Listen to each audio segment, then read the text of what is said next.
Hey there, this is your podcast host, Willer. We had some technical difficulties recording this episode of the Roundabout cast. So the first two discussions we had actually had no audio from the other guys. So that really pisses me off. That makes me very upset. The best I could do here was summarize kind of what we touched on for those conversations. I'll try to do my best to keep it short, but also touch on some things. If y'all have any questions on if you want us to expand on anything, we can talk about them in a future podcast or just reply to comments and emails and such.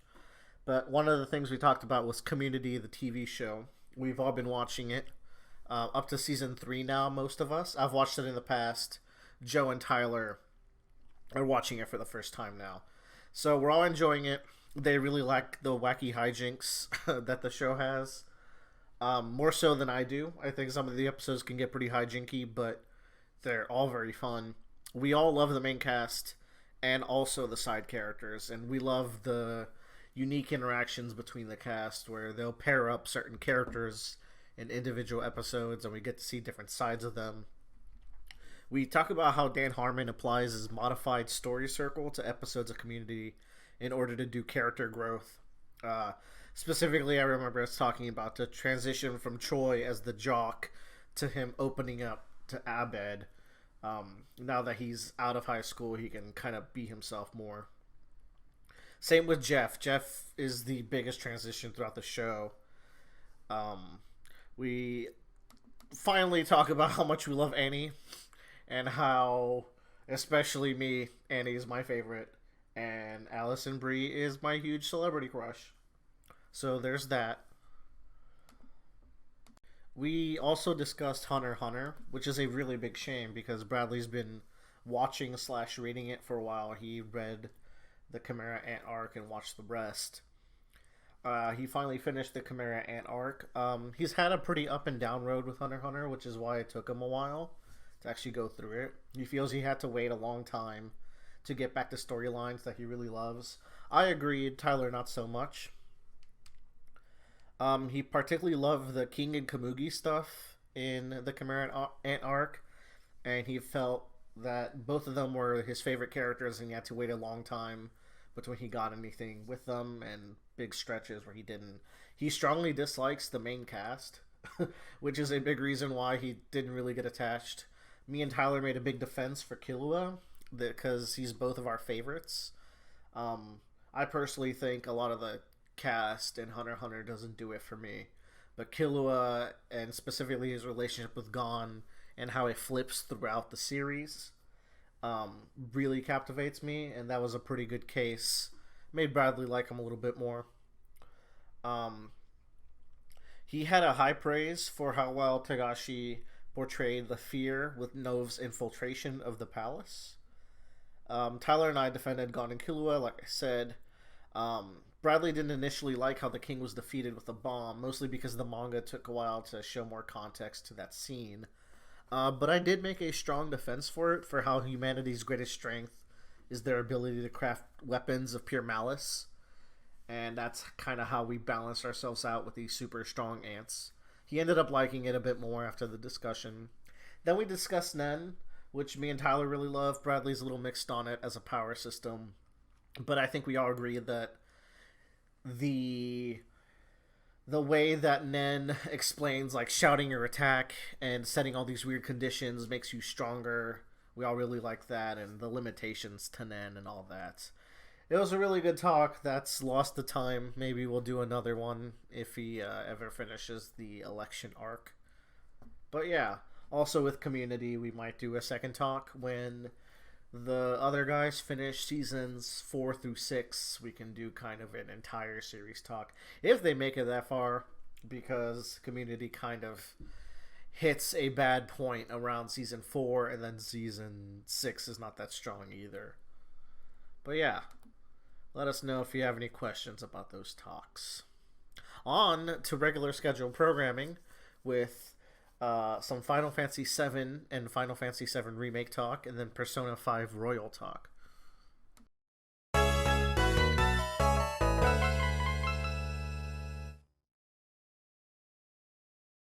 No, we're back. How much of this did not record? All of it.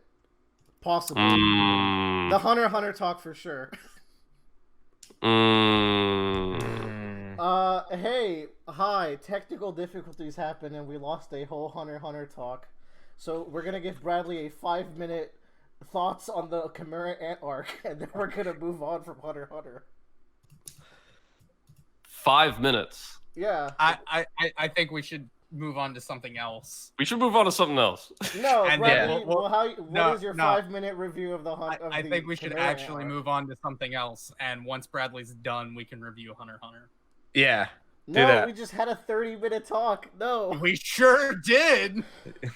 You're absolutely it's a goddamn shame. Bradley didn't like it, but he liked some parts. Komugi and the King, anytime they are together, 5 out of 5 story. The rest of the time, it's less than 5 out of 5. Me and Tyler really like Killua. We have differing opinions on Nen. I will absolutely be able to talk about this again when Bradley's done. Yeah, but I can repeat everything we just talked about in 2 weeks' time. I just can't do it back to back. Maybe not. Yeah, back to back is. It was a good talk. Just trust us on that. It was a good. It'll come back. It'll come back. I promise. Because we'll forget what we talked about in 2 weeks. The bomb. Bradley didn't like the bomb, and he liked the bomb, and that's that. Yeah, I used to not like it. Now I like it. You know what I don't like about the bomb? Yeah, please give me something. The fact that our technical difficulties happened. No! That I didn't like that bomb that just got dropped. Yeah, the poison part really killed me. Also, Killua was badass, but not the way that I like. Yeah, that's fair. No one likes Kurapika. Good. Yeah, no one likes Kurapika. Good talk, guys. Good talk.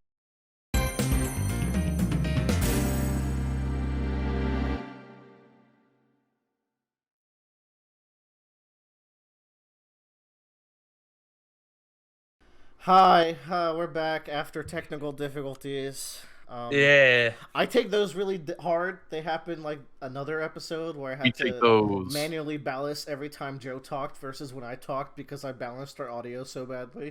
It was really bad. Just got little boy butts so much.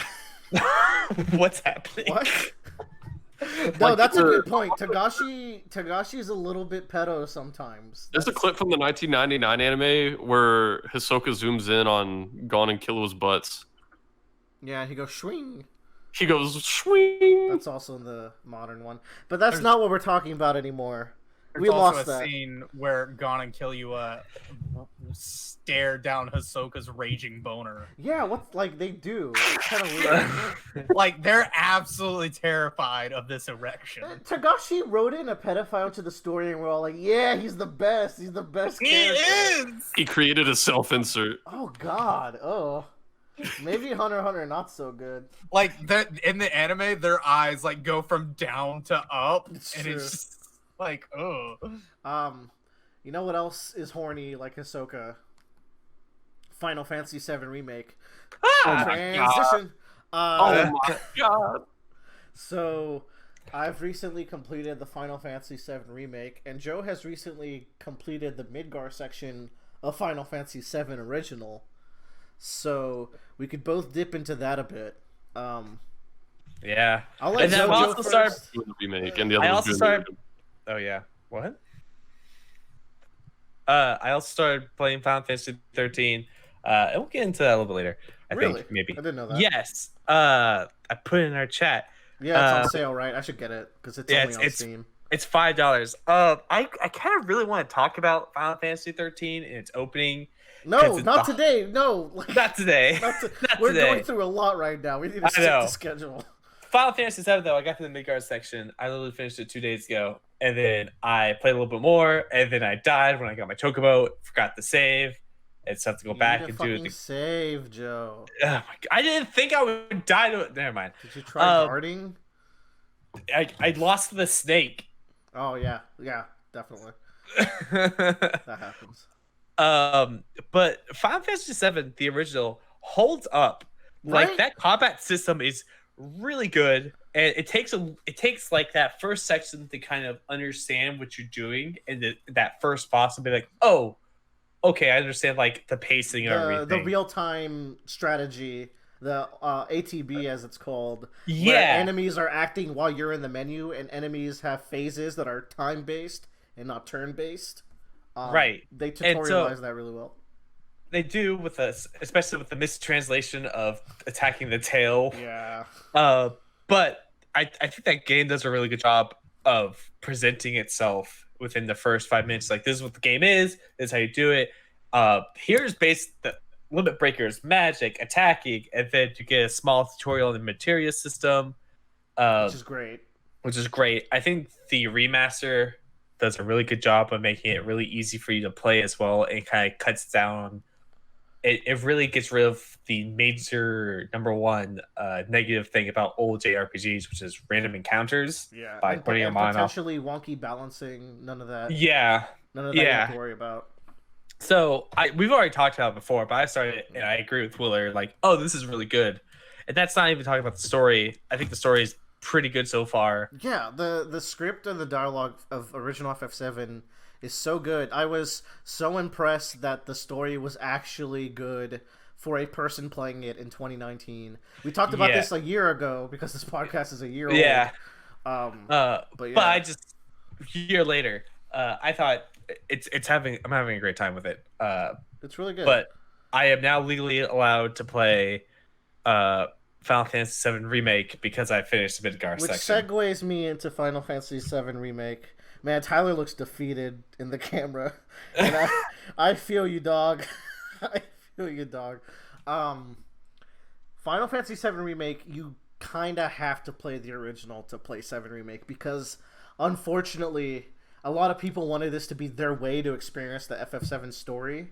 Mm-hmm. And while they tell that story really well and they kind of nail it and improve on a lot of stuff, they take away on some stuff, and by the end of it, you realize this is not a replacement for FF7. It is so much a additive thing where it's like, not only do you need to have to play the original FF7, you need to have good knowledge of Crisis Core, Dirge of Cerberus, and Advent Children, because they all come into this. So Crisis Core is fun, at least. I hear it's fun. Slots. Zach is from Gongaga, which is a Twitter meme right now for some reason. Probably because 7. So like, I don't talk about it a lot, but I think about the FF7 story quite often. Just to myself, I'm like, man, that was a really good story with amazing themes and great characters that, despite their pop-by blocky selves, had so much charm. So going into this remake, my most important thing was you need to get these characters right, and then you need to do all the stuff that made FF7 special. So that's the themes and the goofiness as well, because the game is very lighthearted at times, but then also very dark, where partway through this game, and spoilers for a 20-year-old game, because that's where we live now, partway through FF7 and the remake, there's a part where the bad guy corporation drops a plate of Midgar into the bottom section of it, and it's like a super 9/11. Thousands of people die. It's horrific. It is like the evilest thing I might have ever seen in a game, to be honest. And I think they do a great job in the original because there's a brief section at the beginning where there are 3 guys they're running around with, doing a job with, and they kind of have their own characteristic and their quirks. Yeah. And they die due to this thing happening. And they die super hard. Yeah. All 3 of them. All 3 of them. Yeah, about that. So, a thing with the Final Fantasy VII Remake, I want to circle back to that point about that plate drop, because it's indicative of what I think they didn't do well. But let's talk about what they did do well. This game is so gorgeous. It is one of the prettiest games I've ever played, with some of the best environments I've ever played. That being said, Bradley was over briefly the other day, and I was like, man, the environments of this game are really pretty. Yeah. And then I turned the camera, and there was like this horrible texture popping, which is like something that's an issue with the game. It was hilarious talking about how pretty the game was, and we saw this like maybe 64 by 64 texture, but like actually though, Willer, the whole time I was over there, I think you were just walking around that one area near Eris' house, and I was like, holy shit, this is such a cool area. Like, they set dress incredibly well. Yeah, you'd be walking around and like just the outside of the little house looked great. All the entire garden area was great. And then what was really crazy to me is when you pan the camera up and you get to see up above the rest of Midgar. I was like, holy shit. Yeah, Midgar at night, when you pan the camera up and you see the plate above you, and that is their version of the night sky, that tells so much about that world and that city. Not even that world, because Midgar is such a small part of a much larger world, but it tells you so much about that place just from environmental design. It's gorgeous. And the main, so not the side character models, they're pretty bad. The main character models are some of the hottest, most perfectly crafted human beings ever crafted. They're insane. They are so detailed. They have like algorithmically perfect everything about their character designs. It's like they spent so many hours in the design room and they spent so many hours modeling it. That I feel Joe's getting his PS4. I feel like he's about to buy the game right now. Don't tell me what to do, Mom. Okay. Do it, son. Buy the game. So it's amazing. The voice acting is phenomenal, dude. They got the perfect cast. And they delivered... That was my biggest worry, was the voice acting. Because you get like Kingdom Hearts, where it's like really stilted and bad voice direction. Mm-hmm. I mean, it's charming in its own way, but then you have Riku, who talks like this. Sora, I need to go into the data, Sora. Sora. But then like the voice direction here, on me, he says, so good. It's God, they brought these characters to life. Barrett's voice actor, Aerith's voice actor, Cloud, Tifa, Red 13, like they all sound fantastic. And there's extra dialogue. The dialogue itself, the script of this game, is phenomenal. It is so good. They like every conversation they have with each other feels natural. They bring out a lot of the characters' personalities. It is generally one of the best scripts I've ever played through. I got really invested in these characters. That being said, everyone's super horny in this game, especially Jesse. God, Jesse wants your bones. That's another thing. Jesse, Biggs, and Wedge, which are the three characters Joe brought up earlier, are actual like fleshed out characters. And some of the they took this thing that took Joe like what 4 to 5 hours to complete. Yeah, I would say about 5 hours. They took a 5-hour part of a 40-hour game and expanded it into a 40-hour game. This comes with some problems. This also comes with some boons, which is you get to add a couple of extra missions that really flesh out the story. For example, there's a mission where you go with Jesse, Biggs, and Wedge to Jesse's house, who is in the top plate. So Jessie lived in the top plate. Now she lives in the slums with y'all because she's part of the terrorist group that you're part of. Oh, that's really interesting. In this mission, Biggs and Wedge and Jesse go in and they're talking about like, man, your mom, I hope she makes that pizza that I love. You get this sense that they come up here every so often and catch up with her parents. But when she walks in, she's like, Cloud, wait outside. She walks in and then you get like a small like voice flashback of what Cloud's actually doing there where Jesse's like, Cloud, I need you to break into my house while I'm distracting my mom. I need you to go into my dad's room. My dad is like bedridden, comatose. You need to get his Shinra ID card so we can take it and use it to infiltrate a disposal facility where we can get a bombing agent that will be less destructive when we bomb the next reactor. So it's this really fantastic story like segment where we get to learn more about Jesse, and then you get like this base raid that's just you and Biggs and Wedge. And then you just get some time to spend with Biggs and Wedge and see them help you fight as like NPC fighters. Cool. That's one of the best additions they've added. They've also added this character called Roche, who's a soldier 3rd class. So in the world of Final Fantasy, there's the soldiers of Shinra, which are the bad guys. They're like these amazing soldier warriors. And once you get to actual soldier rank, you go through Mako therapy, which makes you a very strong fighter, but kind of starts degrading at your mind. So it was really cool to see another soldier that you fight, and he's insane. You have this bike sequence where he's doing like Devil May Cry flips on the bike as he fights you, and it's so out of left field and it's so Nomura, but it's like, yeah, that is a good representation of what a soldier would be. So I really like those kinds of additions. Mm-hmm. But then you have the padding, the actual bad padding, like the side quests, which I hear are pretty bad for the most part, very uninspired. I hear because I did one side quest the entire game, which is the mandatory one you have to do in Chapter 2, and then I ignored every side quest, and I had a much better experience for it. But then also the main chapter stories have like big padding, where the biggest takeaway I can take from this game is that every single sequence should have been half the length. So you have like a dungeon where you have to replace the sun lamps on the top of the plate, the sun lamps that shine down on Sector 5. It's like, okay, this is interesting. It's kind of like we had to take away the power from the city to progress in our terrorist run, so it's kind of morally gray. Ooh, that's kind of fun. But then that dungeon goes on for like 40 minutes to an hour. You're replacing like 3... It's so long. But then you get to the fucking sewers, man. Chapter 13, you go down to the sewers, and you get this extended chase where you're chasing this rat. And you're chasing this rat for so long, and you're fighting these really tough enemies as you're chasing it. It's like, oh my god, this should have ended so long ago. And that kind of goes for every segment, even like the really good ones, like Shinra Tower. Shinra Tower in this game is amazing, but it's like 10 hours. I was in Shinra Tower for so long.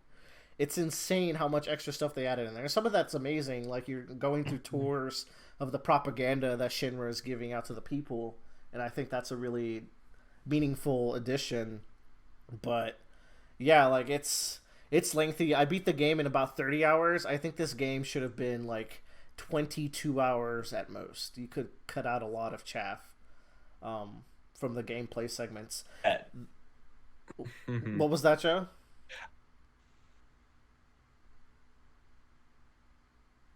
I didn't even get to the main like meat of the story. Like I'm 5 hours into the original game, and it now feels like, oh, this is what the story's actually about. Right. It's about Sephiroth and the materia and the whole live stream and all that. Yeah, exactly. Yeah, it especially starts kicking off when you go into the town where Red 13 is from very early on. And that's when it really kicks off the main plot. So yeah, they took this small part of this game. Like, I'd say Midgar's the best setting, but all the interesting plot comes afterwards. Right. And it really stretched out this Midgar part, which makes me worry that It makes me worry that they won't give the same amount of love to the other sections, but like they did such a good job that it's like they know what they're doing. I want to talk about the combat real quick. Or sorry, Joe, go ahead. I was gonna say because like. Oh, you're cutting off here.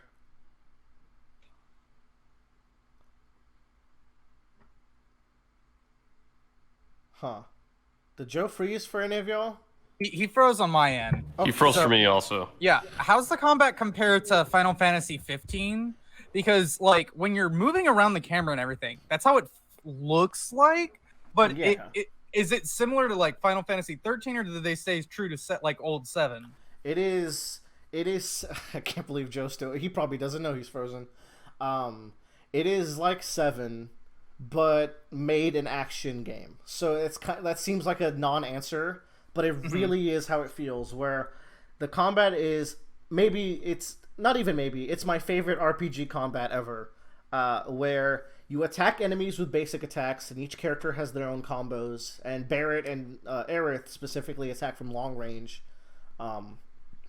And as you attack, you fill up what's called the ATB meter, which goes up to 2 charges. There's Joe. Joe's back. Sorry, Joe. I'm talking about combat now. You got to save your point. Okay. So those 2 charges, you use them to activate spells or weapon skills, which don't take MP, but you have to learn by, like, I equipped the Buster Sword, and I unlocked Braver for Cloud. But if I equip this other sword, I can unlock another weapon skill for Cloud. And that all works so well. There's like a time freeze where you're selecting skills. But what really works is the amount of strategy that there is. There's not much strategy, I feel like, in FF15 combat, where you're just kind of attacking and dodging and kind of strategically throwing out spells. But But here you're attacking to build up this meter. But when this meter is built up, you are playing FF7, where you're casting like, okay, Barrett is the cornerstone of my strategy. I need to make sure he's safe. I'm going to cast Barrier on Barrett. So that way, when he gets enough ATB, he can cast Haste on Tifa, because Tifa is the one that builds up a lot of ATB and spends it for damage. So you get this chain of like actual RPG strategy, but in real time, and it's like, I hope to God that FF16 and future Final Fantasies branch off of this if they want. Like, this is it, Chief. They did it. They've been experimenting with not turn-based combat since 12. So 12, 13, and 15 all have like these alternative combat styles, but I feel like they finally hit it. And I'm also excited that we're gonna get 1 to 2 more games in the FF7 series that's gonna use this combat. So I'll at least have that. I'm very excited for that. So to answer your question, Tyler, it is significantly better than 15 combat. Joe is frozen again, unfortunately. You hate to see it. What if he's just mastering the art of really still poses? What if I cast Stop on him? That's what's happening. That's interesting to hear. I really enjoyed Final Fantasy 15's combat, and there's also a turn mode aspect you could turn it into. Yeah, it's true. You can go into wait mode. But I forgot like what the benefit of wait mode even is, because the only commands you're giving is to your party members to do their attacks, right? And to throw spells, so it's like I'm not really sure what the boys though. I love the boys. The boys are great. The boys are great. Joe's back again. Joe, you want Why to is say there some... two of me? I don't know. I cast Stop on one of them. Do you want to say something while you're here before you freeze again? Yeah. So the thing about this series is I want to know how they handle the rest of it going forward and how long each part's going to be. I haven't been in the original game, so I don't know, like, logistically how you could split it up. Because the ending of the Midgar segment is like, oh, okay, makes sense to end the game here because it seems like a good, like, kind of climax. You get the top Shinra Tower and all of that. But I don't know going forward how it's going to get split up. And the carryover as well, like, what is the point of me playing the first part of the series, and how does that carry over to the second part of the series, but doesn't feel like I need to play the first part of that series if I want to just jump into that second part of the series? I told you that like they could start part 2 by having Yuffie steal your materia. Yeah. Which, by the way, Yuffie is missable and so is Vincent, so look up a guide to make sure you get them, because you can already get Yuffie. And it took me a while to realize I could. She hasn't stolen my materia yet. Yeah, I think it's when you meet her. But they're definitely going to roll that into the story this time. Wow, yeah, because I thought Yuffie didn't come till later. No, she comes really... Does she? I thought she came really early when... As soon as you can leave, if you do stuff in the forest, you have a chance to run into Yuffie. So you know what? I think you're right. I think it is as soon... I think you can get her as soon as you leave Midgar. I guess, like, I just didn't head that way until later. Yeah, I just hit the calm. It's an RNG event that has to happen when you're in the forests, which is also a big problem because it means the main story is now not written around having Yuffie in the party. So she gets a couple of dialogues, but like Yuffie and Vincent get their side chapters and a couple of dialogue bits in the main story. But like, yeah, it's kind of a shame. I talked about it where it's like you can easily miss them. So it's cool that they're going to roll that into the story. So the thing I want to close off with is Sephiroth and the Time Ghosts. Time boom! Yeah, actually. So, Joe, how many times did you see Sephiroth in that Midgar section? None. Weird. Yeah. The only time you see Sephiroth is you walk into the Shinra office and you see You see a sword stabbed in the back. You see his giant ass sword stabbed. That he leaves everywhere. He left it in front of Genova with Tifa. He doesn't care about. He has multiple, I guess. So, yeah, Monster Hunter ass. The build up to Sephiroth is very tense. You're going up that tower. You never see him. The first time you see him is in the Calm flashback, and it's a very powerful flashback. Sephiroth is pretty frequent in this game.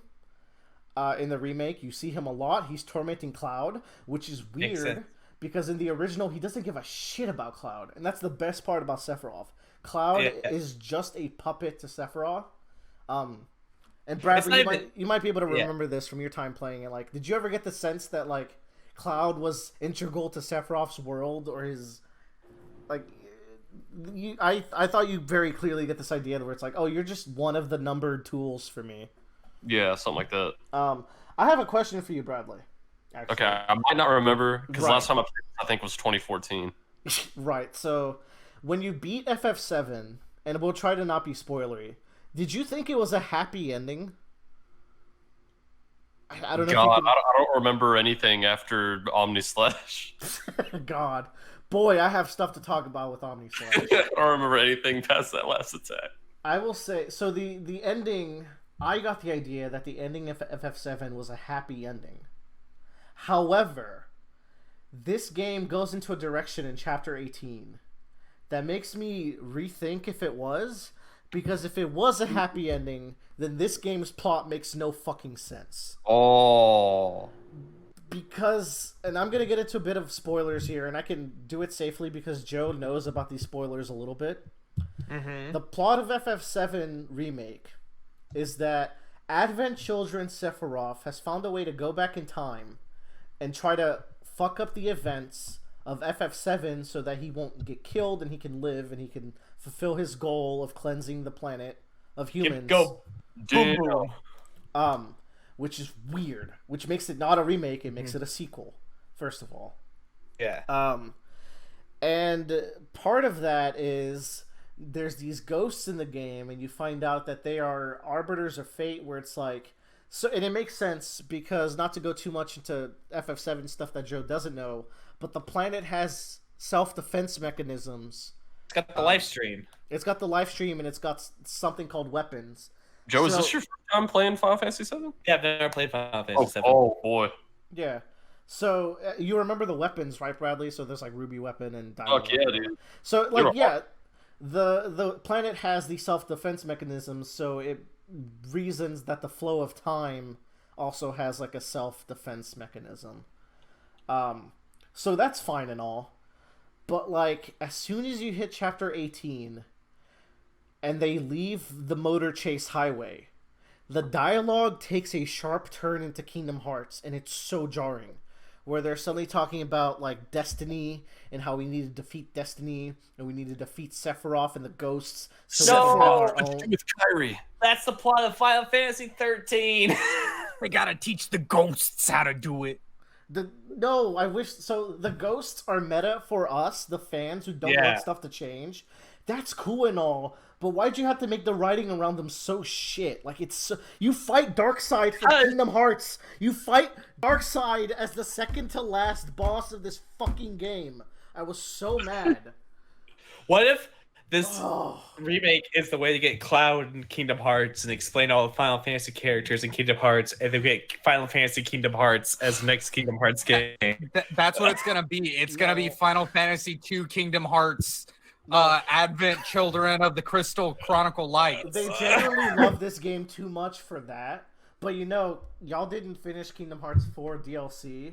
We are totally jumping into, like, the World Ends With You stuff and other Square stuff, and Final Fantasy stuff. So it's like there might be something there in the future. But so the game ends with like we're gonna break fate but then you get this idea that, like, did Final Fantasy VII end in a bad way? Because I didn't get that sense. And apparently, like, there's a theory that the last things you see in Final Fantasy VII is a world devoid of humans, even though Final Fantasy VII has a sequel called Advent Children, where they're still humans, so that means in between that time... And Dirge Cerberus. And Dirge Cerberus, which is also after 7.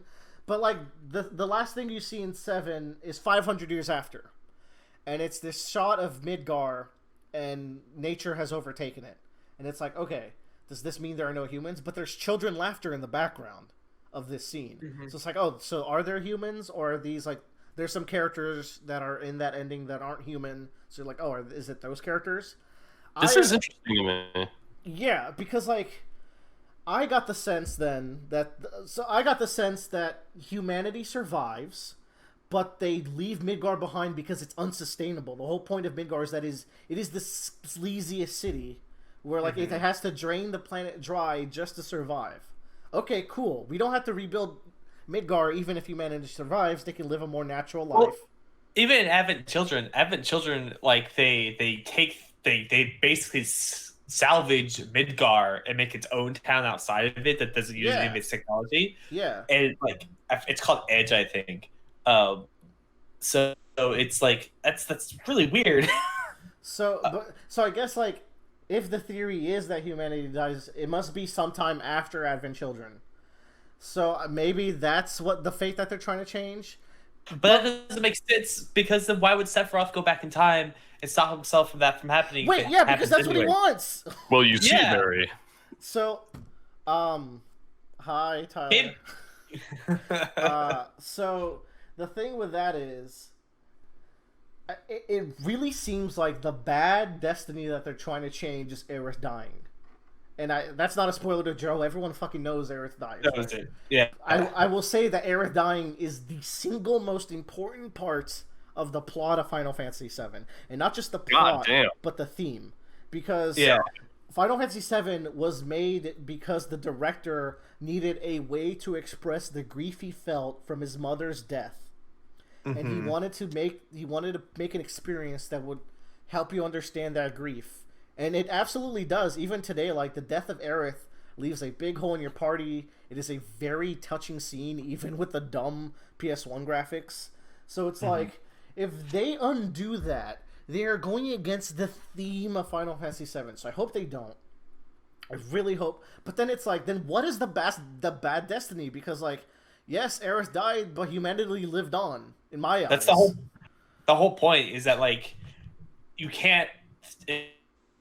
In order for like you to live and survive, is you have to sometimes like things have to end or just be taken away from you. It's that arc of like the character. And her death is the only good death in that game because you've seen atrocities like Midgar dropping the plate, the reactors blowing up and hurting potential innocents. You've seen there's a point in FF7 where a lot of destruction happens around the world. So Aerith's death is the one death that means something for good. So it's really important that it happens on so many levels. So I'm worried that they might redo that because I don't understand the destiny that they're trying to change here. So it felt really weird. The dialogue goes from, I said the dialogue was amazing and the best. Not in Chapter 18. It's like it was written by Nomura himself. And it was really rough, dude. I left really disappointed. But I am excited for the future.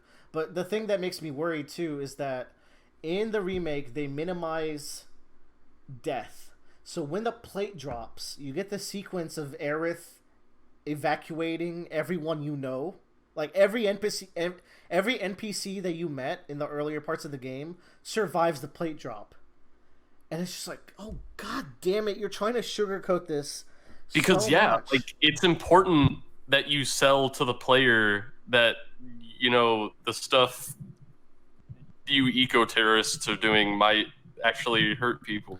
Well, yeah, but the plate dropping is Shinra, right? So it's like an atrocity they create. But you're actually right. Oh, right. The first reactor you blow up, like the very first thing in the game is you blow up Reactor 7 or whatever. I forgot which one. Now, in this game, they make it so that the reactor blew up as much as it did because Shinra let it blow up. They actually increased the explosion so they could pin it on Avalanche, which makes sense narratively, sure, because Shinra is mustache-twirling evil. But it takes away the moral ambiguity that comes up later in the game with Barrett and Kate Sith, or Kai-Shi, I think it's... AKA the best scene in the game. Right, we talked about it last time, and it's like, well, if Barrett didn't actually cause that big explosion, then what is the point of that future scene? And like, I know, right?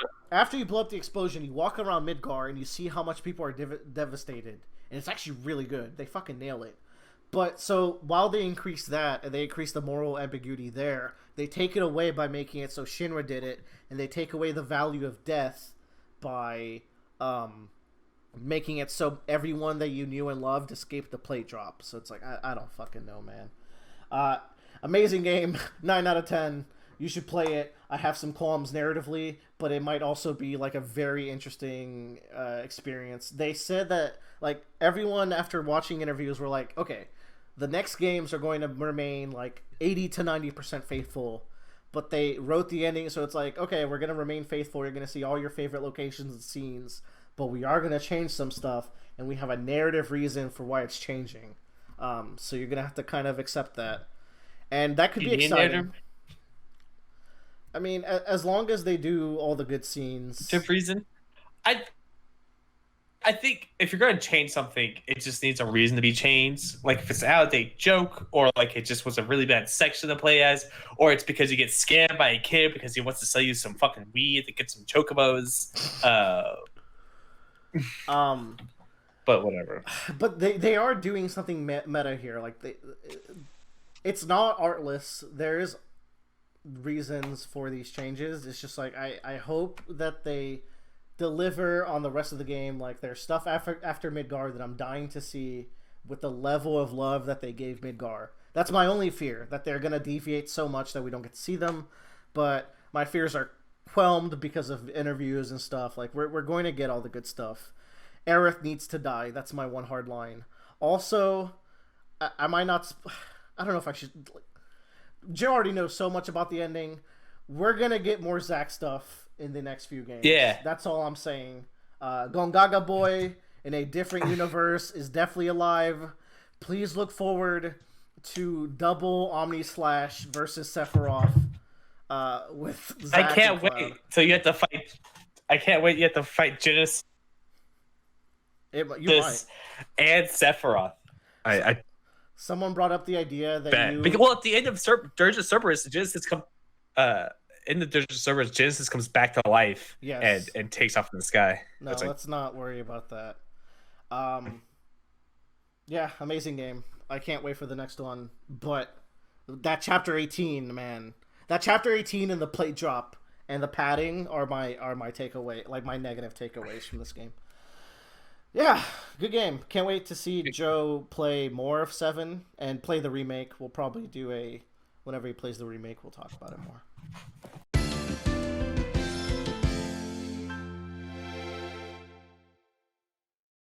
Joe. Shit's breaking.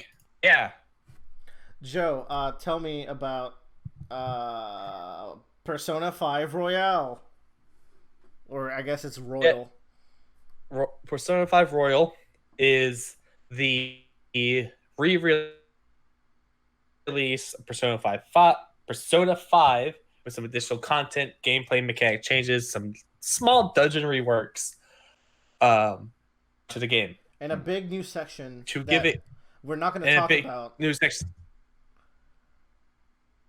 Because we haven't gotten to it yet. Right. So me and Joe's... Persona 5 right now compared to 2. Yeah, Joe's played up to Palace 7. I'm in Palace 5. I've beaten 5, but Joe never beat 5 all the way. So everything after where you're at is going to be new for you, so that's pretty cool. So we're going to just do a quickie about general gameplay stuff and changes, and then we're going to dive into our content later. Yeah, I do want to point out a quick 5-minute thing. You want to play Persona 5, get Persona 5R.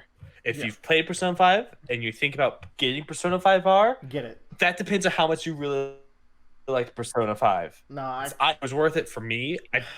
Everyone seems to love it though. Even people who have played it. Even I thought reviewers would give it flack, but like even the reviewers are like, oh, they improved something already great. So the new content is apparently very worth it.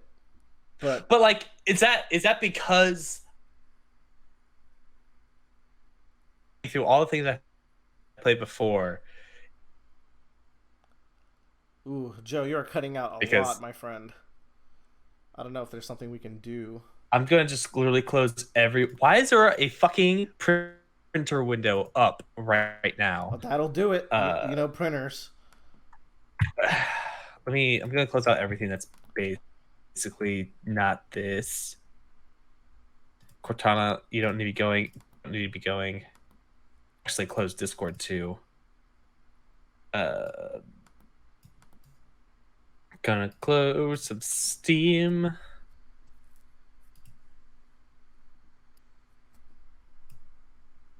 Good podcast content, boys. Sorry, you should stop recording for now. No, it seems like you're better now. I'm going to do something extremely drastic. I'm going to turn off my PS4 completely, even though it's downloading. You seem better now. No, come back, Joe. So Persona 5R is the platinum version. It's the crystal. It's the emerald of a Pokemon game where it's the upgraded Correct. version. But yeah, like Joe was saying, there's no reason not to get this game.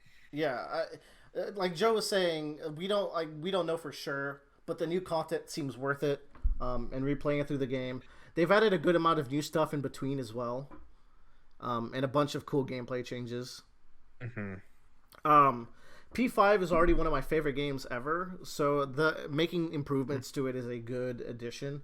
The only negative I'd have for this, I want to call it a remake, but it's not. This upgrade is that maybe it's a little too easy now because of like the will seeds and the amazing confidants like Maruki and Kasumi. Is that her name? Kasumi. Yeah. Yeah, the new girl. No, wait, hold on. What is the new girl? I've never said it out loud. Yoshizawa. I know Yoshizawa's her last name. So we'll go with that. Their new confidants make this particularly really easy. Also, your access to SP healing items. Because of mementos, you can buy some really crazy ones from Jose. So, yeah, but I've been playing it by like making sure to stay under level to make up for that, because Merciless is not a fun difficulty in this game. It makes it so your criticals and your weaknesses hit for triple both ways. So you take more damage, but so does the enemy. But like you get less money and EXP, and like money is integral. Well, you need money to do some. Yeah, I agree. I feel like when I was playing Persona 5 originally, I was having trouble, but I was just like, oh man, I gotta think about this going forward. Boss fights that I've redone, and they've added new mechanics to all the boss fights have been really good. Yeah. And I've been like, oh man, this is a really cool new way of doing this. Especially kind of Shiro has a really cool segment that has you like juggle like two different cronies on the side. Yeah, it's very good for his character. They add Shiho to the Kamoshida fight. The Madarame fight, he doesn't go back to. I don't know if there's anything different with Futaba. No, he has kind of a pseudo Okumura fight. I thought the dive bomb stuff didn't happen in Futaba's. Like, she would protect you, but I don't think Wakaba would take that much damage. I don't know. I remember there being more ballista. There was more ballista phases where you have to send people to go shoot the ballista multiple times, I think. There's only one in this one. It's more like they streamlined that fight. No, I had to do it like 2 or 3 times. Oh, really? I only had to do it once this time. I kind of destroyed her. But apparently I haven't gotten to Okumura yet. Okumura was the hardest. Okumura was the hardest in the original, and he's apparently like even harder now. So that's exciting. I had to jump down the easy. I got so frustrated. I was done.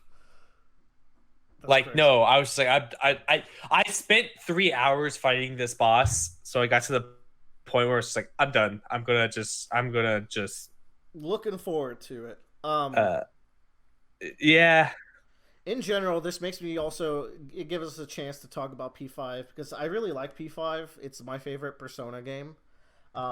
It's my favorite cast as well. P3 is pretty close, but the thing with Persona 5 is that there's complaints of like the gang doesn't seem like they're close friends, because they're coming off a Persona 4 where you're this happy-go-lucky tropey crew where you're getting into like the hot springs adventure and the girls suck at cooking and they're cooking for us. Like, you're getting into the most tropey anime bullshit, and the gang is just so obsessed with one another that it actually detracts for me. I like how the gang here, they feel more realistic in their chemistry. There's different little relationships between the group. They also, like, a lot of the cute moments with them happen through the phone, which is good and bad, because a lot of them happen through the phone and they're cute. But when you beat a palace, half of those text message calls are like, "Oh boy, I hope everything's gonna go okay." So you could just skip right through those because they get so samey. But when it's like something, I basically skip everyone. But like, there's some good ones. All of them basically. There's good ones when it's not those kinds of texts. When it's just like when they're preparing to go on like a trip or something. There's cute dialogue in those, but it feels authentic to how real groups actually get along. I also like how every confidant has a third character that's central to the confidant, and I think that's important because in P4, like, you are just the coolest dude. Everybody loves you. Everyone's fucking obsessed with you. And I don't like that. That feels so pandering. But here it's like your relationship with someone else kind of also hinges on other people in their lives, which helps them flesh out outside of just like their relationship with you. It's pretty minor a lot of the times, but like I think it's important. I feel like they're good friends. I like how the trips aren't like tropey trips. It's like, let's pick up garbage and let's go to this fireworks show that gets rained in, and let's go to Hawaii, but we're gonna stay on our phones anyways because we're students. But overall, the plot of P5 is very enjoyable. The writing gets too, like, screw you, adults, sometimes. Especially within the dungeons, where it's like, you go to a place in the dungeon, and it's like you see something horrible about the person, and then you get a dialogue from one of the characters where it's like, oh, this person's so bad, what an atrocity. But then you get, like, 7 of those throughout the dungeon. It's like, I get it, the person's bad. No need for the screw you, adult stick this time. But that's like the only negative I have for the writing, really. Yeah. I feel like each dungeon was written independently. Am I cutting out again? Possibly. I could no, I hear you. Every dungeon's cut out and made independently. I could see that. I have a defense for the most hated part of the game, actually, since I just got through it, which is the Morgana arc. We have a major lag. Like, I'm a solid, like, 10 seconds behind you or whatever. Really? Yeah. I mean, you responded to that really pretty quick. I've been trying to, like, cut in and, like, I'll say something and then you'll just pause after, like, literally 5 seconds after I've said it. All right, Joe. Please, I give you the right of way. Okay, but I just was like, oh, whoa. Try to butt in, like, I don't know. You were going Morgana. I agree with you that the Morgana section is like the most tropey part of it. But like, I have a defense for it because like I was paying more attention to it this time, and the build up to it's actually really good. Where Morgana keeps losing functions as part of the crew, and him and Ryuji have always been pretty shitty to each other. But they're also they like each other, but they're the friends that rag on each other all the time. So it kind of just boils over, and the timing of the Hawaii trip is so perfect for that. And I think it goes like just a tad too long, but it's fine. I think it was really important for the story, and it's Haru gets a unique introduction as a result, so that's that. I also don't think Okumura's Palace is bad. I agree. I think also maybe they streamlined it really well this time.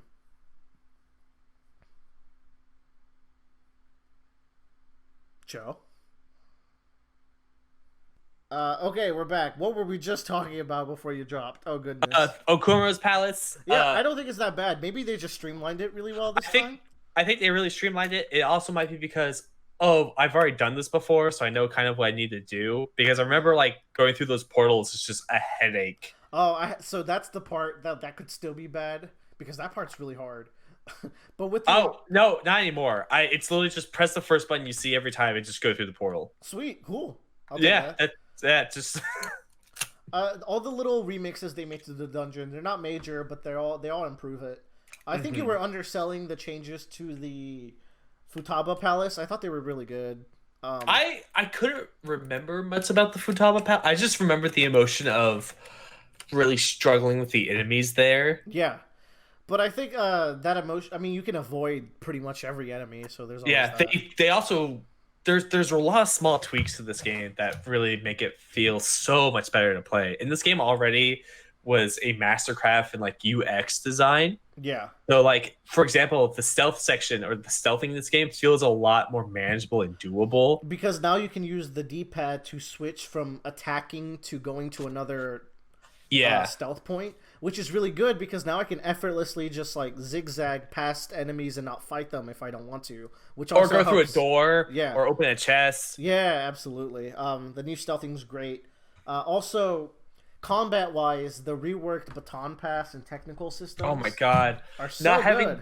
Not having to level up people to get the baton pass is so good. It's really bad for Haru. It's particular when you get her, you really want to use her because she's really good for that dungeon, and you get her. And you need this. And she's the only person that has psychic on your team other than yourself, and so you're kind of relying on having two people with that ability to like get through that dungeon. And I had to go through that dungeon without ever being able to baton pass with her. Yeah.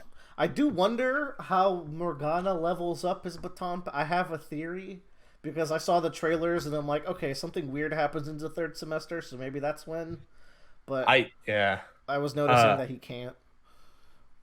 Because he can't throw darts at the. He's a cat. The technical system also incentivizes you to play around with status effects. Also, they gave status effects to everyone in the party. It used to be where I think only like had sleep. Mm-hmm. I think maybe Makoto had one. Makoto had forget, if I remember correctly. But I think that was it. Everyone else had it like through physical attacks, where like Ryuji can inflict it through physical attacks. But like, that was Yusuke as well. Yeah, they just feel like they're in more places now. Morgana has one. Mm-hmm. I'm sure Yoshizawa and Akechi will have one as well. Akechi, I don't think it's too bad of a spoiler, but Akechi doesn't. But I think that's a good indication too, with his whole arc of being self-sufficient and only relying on himself, so he can't use technicals to set anyone else up in the party. Sure. But whatever. Speaking of Akechi, I really like what they're doing with him in this game. His confidant is fucking fire. I really like his confidant. Yeah, they really made it to where in the last game I was like Akechi just felt annoying, and then you just want to hate him by the time you start the Shido's palace after everything. Yeah. But this game, you kind of realize more and more about Akechi and like why he does things and who he is and like his human side and also his past. Yeah, and you kind of like get these moments of like, this is a person that like, if not for circumstance, he would have been very close to Joker. He's just Dio. Yeah. That's basically who he is. Dio can't fake being a human. That's true. But he's the same kind of motivation of like I had nothing at dirt, but now I'm going to work my way up through society. My worry though is that I'm pretty sure somehow Akechi's playable in the new content. You can't redeem Akechi. He is a horrible person. And I feel like at best they should make you feel bittersweet for the time you had with him, but come to terms with the bad person he was. And in the first game, I already thought they did a bad job with that, where like his death scene makes him go out heroically, and the Phantom Thieves are not nearly as pissed off at him as they should be. In the ship? And I feel like it should be even worse this time, because like Akechi's the big push of this game, and if he comes back somehow after the ship. I kind of liked how it ended. That whole engagement happens on the ship. Because I should mention that I got up literally to the point where it's like, all right, we gotta find these 5 VIPs for the ship, and then I stopped playing the game. Yeah. So like that was new to me. So that was the first time I ever got to experience it. But it felt better, and it felt good in that like it might have been just because the confidant level, but it's like we understand that you've been mistreated your entire life, but this isn't the way to do it. It's kind of like this, like we get it. We don't have to be friends after this, but you should be doing the right thing and not the wrong thing. Yeah. Kind of deal. And I was like, okay, that makes sense. Like we're not going to forgive you, but you shouldn't be doing the wrong thing. That's what the takeaway I get. I guess so. I don't know. There's a quote that's been going around where it's like, a morally gray character is a evil character who's hot.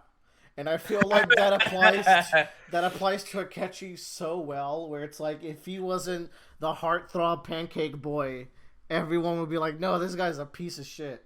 So I don't know. I don't know. Akechi's grown on me, especially after doing all his confidence stuff. Yeah. By the way, I you like need to get him. his. I definitely like him, but like, Yeah. I like him, but I think the character should keep their distance in their hearts with him, because he's a bad person who killed Haru's fucking dad. And if Haru's cracking jokes with him later and be like, "No, it's okay, my dad sucked anyway," like, no, he still killed your dad. I'm always surprised with Haru. There wasn't a point where she runs like she forsakes the Phantom Thieves. I always thought that was interesting that she never did that. You know, like there's not enough time because she's introduced so late. Also, like, they did not do anything about that. Like, Haru gets like 3 extra scenes in this game before she shows up, so like they barely fixed that issue of her showing up super late.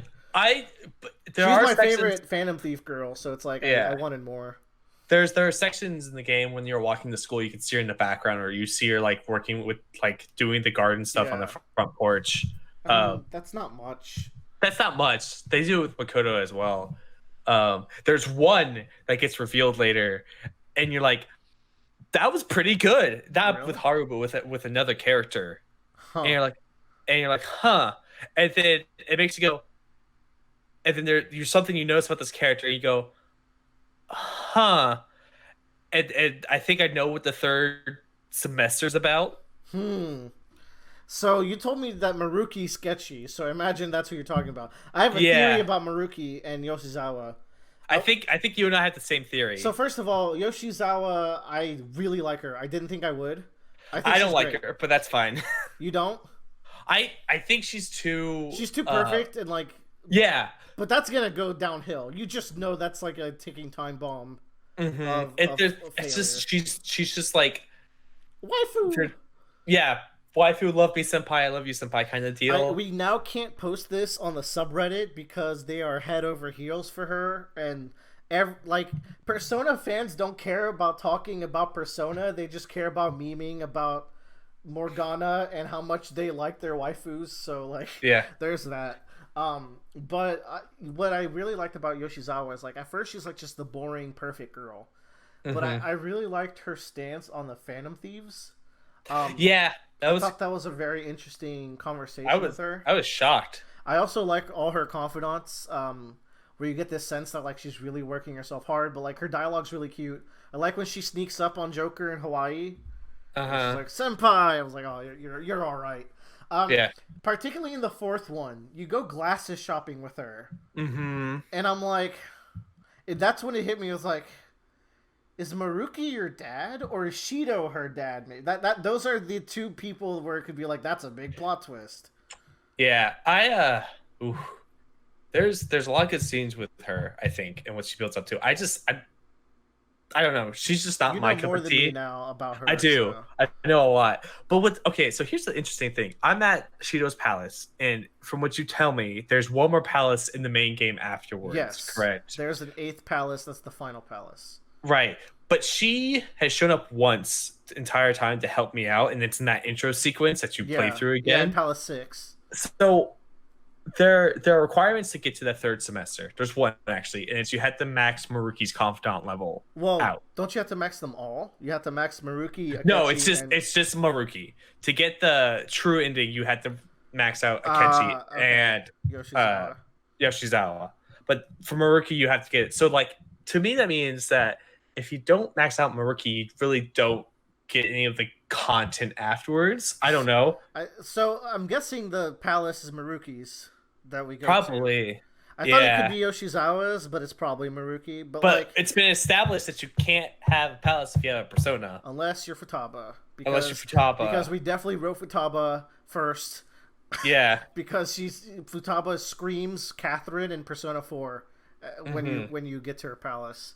Wakaba is just a Catherine boss, and that whole shadow thing is played much like a P4 palace.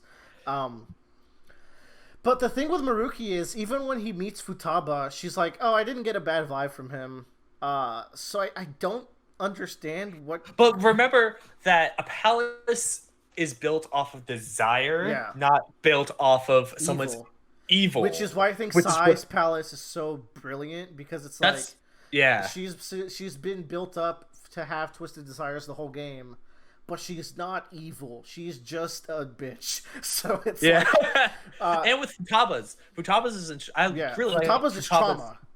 Yeah, and I really like that thematically, because it comes to the idea that like a person, like corruption, quote unquote, doesn't just come from evil desires. It comes from like the desire of maybe like overcoming something or getting something done. It's just a way that warps your mind because it takes over you. Mm-hmm. So there's a lot of like background. Like I like Maruki. I should mention that as well. Yeah, I like him too. I like all of the Yeah, the thing about Maruki is that his desire, there's something going on with like he keeps going back to this girlfriend that he had, or like whatever. I don't think I've gotten there yet. Okay, he mentions it a lot.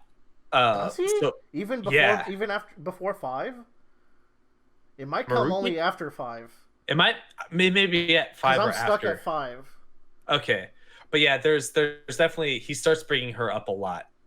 So I think it has something to do with that, but we'll see. But that's fine. He doesn't have a persona, so he can have a palace. And I like, there's another thing also that's indicated, I think, more in Persona, is that like there are multiple peoples probably that have palaces, but we just don't deal with them because they're not in our way. Yeah. They're not part of the plot, or like they're not inherently. That's for the spin-offs. Go play Persona 5 Striker. Yeah. So I think they do that really well. Do you remember if in the original Persona, Makoto finds out before everyone else that Sai has a palace? I think so. Okay, because I don't remember that, but I thought that, but like it's the idea. I just thought that was a good kind of. I think it was like she suspected it, and then she put her in the nav after suspecting it. I think she says it straight up in the ears, like, no, I figured out she has a palace, like right when we finished Kaneshiro. Yeah. I also should mention, I really like the Makoto and Sai dynamic, that you have this person and then you have Sai that's chasing after you, and I think they do a really good job of like this. The best part of the story is the fact that it's a narrative device of telling Sai what's happening, and the reason why you can't remember the details of the plot is because you're drugged up. And then like the review at the end of the Sixth Palace is the height of the game. It is the highest high for me. It's so, because there's the surface level plot twist of Akechi, and as soon as I saw Akechi, this comes from playing Persona 4. As soon as I saw Akechi, I was like, hey, it's the bad guy. It's him. Like the second I saw him, because it's like, if you're not a Phantom Thief, you're the bad guy. Everything about your character design and everything I know about this series screams that. But the real plot twist of how the Phantom Thieves played him, that's like, I think that's the true plot twist of the game. And then they use... Actually, there's one more plot twist that you never got to, so I'm interested about that. Interesting. But yeah, I want to, like, I'm at the point now where I just have to go and give the calling card and go take down Shido now. Which, after this podcast talk, you are free to do so. Yeah. But in terms of new stuff, I think mechanically the new stuff is great. The one complaint about the new stuff is that I wish showtimes were like limit breakers, and that we knew how close we were to getting them. Yeah.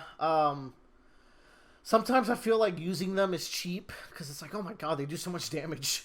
But at the same time, when you get like crit 5 times, you're like, yeah, but that's part of the Persona experience, man. No. You can tell y'all motherfuckers didn't play P3. I tell you what. Oh, that's an evil RPG.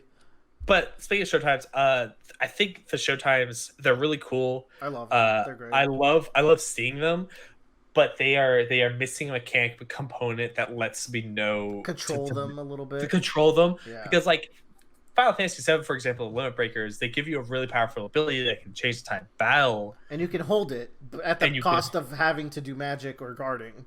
Right, but you know at least how close you are, and you can be like, Barrett's about to get his limit breaker. If I can keep Barrett alive just long enough to use it, I could probably take down this boss or take down this enemy that's harming me. So there's some strategy and agency to that. which I really like. It'd be like, what if they made it so you get one showtime per battle? Yeah. And you get to select. You don't get to select maybe which one, but you get to select like when to activate it, so that way you get to still see them all. Yeah. And as long as you have someone in your party that can show time, you can do it. But I think that'd be better because then they could balance around it. I don't know. I don't even know if you can get multiple, but it's random, so I assume you can. I've gotten multiple during boss fights or longer fights. Yeah. But like the Akechi fight, I got multiple of. And then the benefit of using them is that they're a strong attack that doesn't take SP. Like that's also like what's good about guns, which actually might be the best change to combat. The fact that guns reload after every match. That's thank God, insanely good. Because they were literally useless other than to do weaknesses, and you would pop each one once, and you'd be like, bye. You would only use them. You would only use them against the final boss because it's like ammo doesn't matter at the boss of the palace. But now they do good damage. They have status effects. You get like to keep the game balanced. I don't buy armor, but I customize the shit out of my guns just because I think they're cool. I haven't bought any sort of equipment at all. Nice. I mean, you're just showered with shit in this game. Yeah, I use You can use the laundry and just go. Yeah, I've been using the amulets or whatever though. That's like my one thing that I've been using. Those are I'm holding off on using those. I might have to use them against Okumura, depending. I like that change. I like the will seeds. I think they're a nice little additional thing to look for. I like how they put mini bosses. They relegated them to the will seeds, so they move some mini bosses that were in the critical path to the will seeds, but they also added mini bosses to palaces that didn't have them, and then made them will seed bosses. Yeah, it's like the Futaba will seed boss is completely new, and he fucked me up. Yeah, I remember going through the Kamoshida palace and be like, "Where's the penis boss? Yeah, where's the little penis head?" And then you find him at the world. He's like, "Oh, there he is." He's so memorable. Yeah. I think who are your favorite confidants? Confidants? I like Takami. Yeah. I like her a lot. For more reason than one. Yeah. Let's see. What else is there? I like Hifumi. I wish I could do her more, but she only shows up every once in a while. Hifumi is weird. Like, I always thought she was so boring. I'm kind of digging her this time, though. I think I'm like 90% sure they revamped a lot of the dialogue to make them. Well, aside from that, they also added the post conversation to all of them. Yeah, and those help flesh out like everything you went through. Mm-hmm. I've always really liked Mishima. I think his confidant is brilliant. And I think he's a great character. That was one that I didn't get up at that much last game. If you don't know, like, you can do Mishima and Yoshida's, which is Sun. You don't have to have the matching persona. They always go up. So. Okay, that's good to know. Speaking of Yoshida, he's one of my favorites. I think he's a really cool dude. Is he from a previous game? No. I thought he was. No. Okay. I like Kawakami because that's me, dog. That's my thing. Yeah. Kawakami's great. She's my babe. I really like Shinya. Every game has like a confidant with either a really old person or a really young person, and those are always great. In P3, you go to a bar to hang out with like a monk who is not a very good monk at all. He's just drinking at a bar every night. I ran into a monk in Kijoko, right? Yeah. I think where the darts are, there's a monk thing outside of there. Which that whole area is fun. I like those mini games. I haven't done Jazz Club yet because it doesn't seem useful. That seems like a New Game Plus thing. Yeah. Thieves Palace is the last thing I'd like to touch on, which to me is a really meaningful addition. One, because the music there, like that is an area where it's like, do you love Persona 5? Well, we got an area for you to just spend time in. I'm like, yeah, I love Persona 5. The music there, you get to customize it, but the main track is great. You get to... So, have you done anything in Thieves Den? I walked in, looked around, I was like, this was like a place for me to invest a lot of time in. I don't have time for that. So, Thieves Den... So, there's an award wall that is like an alternate trophy list that is an actual trophy. So, the platinum for this game is going to be really easy. Oh, really? Yeah, there's nothing hard there. You don't even have to max every confidant. You just have to max one confidant. Like, it's so easy this time. But this one has like the actual hard achievements, like max every confidant, go to each bar a number of times, like go to each facility in the world a number of times, score home runs, catch the best fish. Like it has your actual completionist. So in my new game plus, that's gonna be really fun. Because like there's stuff in P5 that you never really get to even experience. Oh, there's a cockroach there. I'm gonna spray the fuck out of it. Hold on. Do it live. Ah! Ah!